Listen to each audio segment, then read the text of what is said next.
Salam Rüya, hər vaxtınız xeyir olsun. Bəli, sizin də qeyd elədiyiniz kimi artıq identifikasiyası olmayan heyvanların bazarlara girişinə məhdudiyyət tətbiq ediləcək. Bu barədə Azərbaycan Qida Təhlükəsizliyi Agentliyindən məlumat verilib. Bəs qərarın həyata keçirilməsində məqsəd nədən ibarətdir? Nəticədə nəyə nail olmaq planlaşdırılır? Elə bütün bu detalları öyrənmək üçün Azərbaycan Qida Təhlükəsizliyi Agentliyinə yollandıq və Azərbaycan Qida Təhlükəsizliyi İnstitutunun İdentifikasiya və İzlənilmə Mərkəzinin rəhbəri Yavər Məmmədov bizlə canlı bağlantıdadır və detalları ondan eşidəcək. Salam Yavər bəy, sizdən eşidəcək detalları buyurun.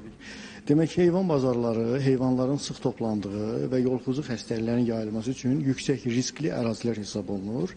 Bu cür məkanlarda baytarı sanitariya norma və qaydalarına əməl olunmaması, baytarı nəzarəti tədbirlərinin effektiv şəkildə təşkil edilməməsi epizodoloji vəziyyəti nəzarətdən çıxarda bilər və bu da ölkə iqtisadiyyatına ciddi zərbə vura bilər.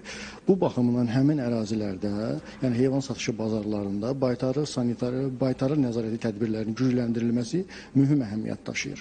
Bildiyiniz kimi bazarlarda mövcud olmuş infrastruktur qeyri-qənaətbəxş idi. Buna görə də onların fəaliyyəti dayandırıldı və onların qarşısında heyvan bazarlarına dair baytarlıq sanitariya norma qaydalarının təsdiq edilməsi haqqında Qida Təhlükəsizliyi Agentliyinin 50 saylı kollegiya qərarının tələblərinin icrası əsas şərt kimi qoyuldu. Bazarlar yeniləndi və mövcud infrastruktur düzəldildi və bundan sonra onların fəaliyyəti bərpa olundu. Yəni qərarların icrası tam şəkildə təmin edildi.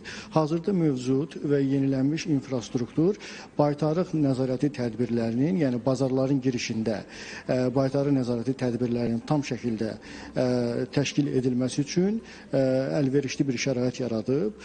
Məhz bu baxımdan da biz belə qərara gəldik ki, heyvan bazarlarının girişində baytarlıq nəzarəti tədbirlərinin həyata keçirilməsi üçün identifikasiya tələbi qoyaq və beləliklə heyvan bazarlarının girişində identifikasiyası olmayan heyvanların bazara daxil olmasına məhdudiyyətlər tətbiq olunacaqdır.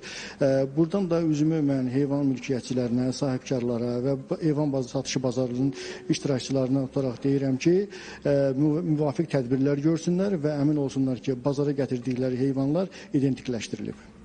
Təşəkkür edirik Yavər bəy, çatdırdığı detallı informasiyalara görə və bəli bir daha vurulamaq istəyir ki, məhz Azərbaycan Qida Təhlükəsizliyi Agentliyindən rəsmi açıqlama gəlmişdi ki, identifikasiyası olmayan heyvanların artıq bazara daxil olmasına məhdudiyyət tətbiq olunacaq və elə bundan çıxış eləyərək də həmin detalları sizlə bölüşməyə çalışdıq. Hələ ki bizdə son informasiyalar bu qədər idi. Sözü yenidən sizə ötürürük.